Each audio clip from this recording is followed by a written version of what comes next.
Assalamualaikum warahmatullahi wabarakatuh. Selamat malam teman-temanku semua. Apa kabar hari ini? Alhamdulillah, luar biasa. Tetap semangat. Allahu Akbar. Alhamdulillah ya. Kita dalam menghadapi pandemi ini mudah-mudahan tetap jaga protokol kesehatan dan jangan lupa selalu berdoa kepada Allah ya teman-teman supaya pandemi ini cepat selesai. Oke, nah perkenalkan nama saya Sri Mulyati dari PEGMI Reguler Malam semester 5. Di sini saya akan mempresentasikan tentang teori belajar Al-Quran dan hadis ya. Nah, dalam presentasi ini saya akan menjelaskan tentang pembelajaran Al-Quran dan hadis ya, tentang tujuan pembelajaran Al-Quran dan hadis, fungsi pembelajaran Al-Quran dan hadis, metode pembelajaran Al-Quran dan hadis, ruang lingkup dan urgensi pembelajaran Al-Quran dan hadis ya. Baik, kita akan memulai ya. Yang pertama yaitu tentang latar belakang pembelajaran Al-Quran dan hadis. Nah teman-teman, kalian tahu kan dengan berkembangnya teknologi sekarang ini itu berpengaruh sangat besar pada anak-anak SD ya ataupun MI ya. Dengan teknologi ini, kecanggihan teknologi ini jadi berefek pada mereka, jadi senang dengan gadget dan lupa akan baca Al-Quran dan belajar hadis ya.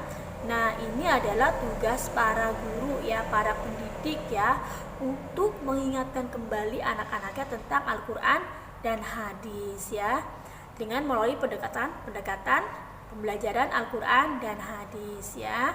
Minimalnya anak-anak SD atau MI ini memiliki kemampuan dasar membaca ya dan menulis Al-Quran dan hadis ya.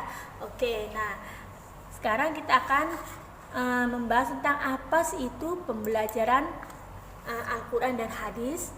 Pembelajaran Al-Quran dan hadis adalah suatu proses belajar mengajar bagaimana memahami dan menjelaskan makna dari Al-Quran dan hadis ya, serta mengeluarkan hukum-hukum yang terdapat di dalamnya ya, agar tidak terjadi kesalahan dalam melaksanakan apa saja yang ada di dalam Al-Quran dan hadis ya. Terus yang kedua yaitu tujuan ya. Apa tujuan Al-Quran? Apa tujuan pembelajaran Al-Quran dan hadis? Tujuannya adalah pendidik berusaha untuk memberikan materi atau pembelajaran supaya peserta didik itu dapat mencapainya ya, minimalnya dalam perilaku atau perbuatan ya tentang Al-Quran dan hadis ya. Misalnya semenjak belajar Al-Quran dan hadis jadi bisa membaca Al-Quran, yang tadinya tidak tahu sama sekali sekarang jadi tahu ya, yang tadinya tajwidnya misalnya belum benar, semenjak belajar Al-Quran jadi benar ya, jadi minimalnya tahu ya hukum-hukumnya, hukum baca Al-Quran ya, terutama tajwidnya ya. Oke, nah sekarang yang ketiga adalah fungsi pembelajaran Al-Quran dan hadis. Apa fungsinya pembelajaran Al-Quran dan hadis? Yang pertama yaitu menumbuh kembangkan peserta didik membaca dan menulis Al-Quran dan hadis ya. Terus mendorong ya, membimbing dan membina kemampuan dan kegemaran untuk membaca Al-Quran dan hadis ya. Jadi fungsinya tuh gimana caranya supaya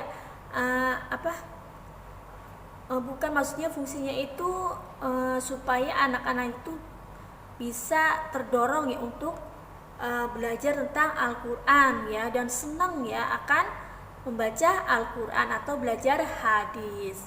Terus yang ketiga yaitu menanamkan pengertian ya, pemahaman, penghayatan dan pengamalan kandungan ayat-ayat Al-Quran dan hadis dalam perilaku sehari-hari ya. Minimalnya kan bisa mengamalkan ya dalam kegiatan sehari-hari di rumah. Misalnya yang tadinya nggak pernah baca Al-Quran, jadi minimalnya mau baca Al-Quran ya, karena ada hadisnya. Minimalnya yang tadinya kalau misalnya hadis niat misalnya ya, kalau misalnya mau memberikan suatu tuh tanpa dasar niat, jadinya tahu kan, oh ya, innamal a'malu binniyat, segala sesuatu itu tergantung niatnya. Jadi kita harus dari hati dulu ya, niat dulu ya, itu satu contohnya. Terus yang keempat yaitu memberikan bekal pengetahuan ya untuk mengikuti pendidikan pada jenjang yang lebih tinggi. Nah, fungsinya jadi kita mempunyai bekal ya untuk belajar di jenjang yang lebih tinggi, misalnya dari SD ke SMP atau MTS ya. Nah, selanjutnya yaitu metode pembelajaran Al-Quran dan hadis ya. Yang pertama yaitu metode Baghdadi ya, yaitu dieja. Itu ada metode Iqra ya, membaca ya. Jadi membaca contohnya a, ba, ta, sa. Nah, itu namanya metode membaca atau Iqra. Terus metode ceramah ya, kita menjelaskan kepada murid ya tentang Al-Quran dan hadis. Kapan turunnya Al-Quran, apa itu artinya Al-Quran ya, itu contohnya. Terus metode diskusi ya, kita kalau ada yang belum tahu misalnya dalam materi pembelajaran Al-Quran yang belum tahu nih kalian bisa diskusi bersama teman ya, atau boleh dengan guru ya. Terus ada metode tanya jawab ya, jadi guru memberikan pertanyaan, kalian menjawab. Metode pemberian tugas, guru memberikan tugas kepada murid-muridnya. Metode drill atau latihan siap. Terus metode sistem regu ya, atau team teaching ya. Oke, selanjutnya yaitu ada ruang lingkup ya. Ada ruang lingkup pembelajaran Al-Quran dan hadis ya. Ruang lingkup mata pelajaran Al-Quran dan hadis menurut Permenak tahun 2008, ruang lingkup mata pelajaran Al-Quran dan hadis madrasah atau SD yaitu mempunyai pengetahuan dasar membaca Al-Quran dan menulis Al-Quran dan hadis yang sesuai dengan kaidah ilmu tajwid ya. Jadi kalau membaca Al-Quran itu harus tahu ya tajwid-tajwidnya seperti yang saya jelaskan tadi di atas ya. Terus hafalan surat pendek ya. Jadi kalian tuh bisa menghafal surat-surat pendek seperti An-Nas, Al-Falaq, terus Al-Ikhlas ya. Nah, terus pemahaman dan pengalaman melalui keteladanan dan pembiasaan mengenai hadis-hadis yang berkaitan dengan keutamaan membaca Al-Quran ya. Itu ada ya semua hadisnya ya. Seperti ada juga hadis kalau misalnya hadis kebersihan, hadis niat yang saya ajarkan tadi ya. Terus hadis menghormati orang tua, ada hadis persaudaraan, ada hadis senyum, banyak lah ya. Oke, yang selanjutnya yaitu ada urgensi ya. Urgensi pembelajaran Al-Quran dan hadis ya. Urgensi ini meliputi pemahaman ya. Minimalnya bisa menyampaikan ilmu pengetahuan, itu cara membaca dan menulis Al-Quran dan hadis. Terus sumber nilai ya, sumber nilai memberikan pedoman hidup untuk mencapai kebahagiaan dunia dan akhirat. Yang ketiga sumber motivasi atau dorongan ya. Dengan kita belajar Al-Quran dan hadis, kita jadi termotivasi atau terdorong ya. Oke, terus pengembangan ya. Pengembangan yaitu meningkatkan keimanan dan ketakwaan peserta didik ya dalam meyakini kebenaran ya. Terus perbaikan ya. kita bisa memperbaiki kesalahan-kesalahan kita ya, misalnya dalam hal keyakinan, pemahaman dan pengalaman ya, ajaran-ajaran yang ajaran-ajaran Islam ya. Terus pencegahan ya, dengan belajar Al-Quran dan hadis kita dapat mencegah hal-hal yang bersifat tidak baik atau negatif.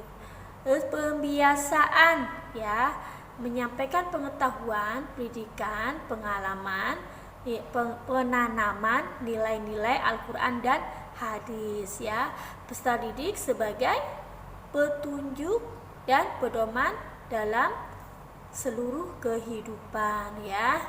Oke, nah setelah saya membacakan presentasi tadi di atas semuanya, saya akan menyimpulkan ya. Nah, kesimpulannya adalah pembelajaran Al-Quran dan hadis adalah proses belajar mengajar mengenai bagaimana memahami dan menjelaskan makna dari Al-Quran dan hadis ya, serta mengeluarkan hukum-hukum yang ada dalam Al-Quran dan hadis ya, agar kita tidak salah ya dalam menjalankan apa yang ada di dalam Al-Quran dan hadis.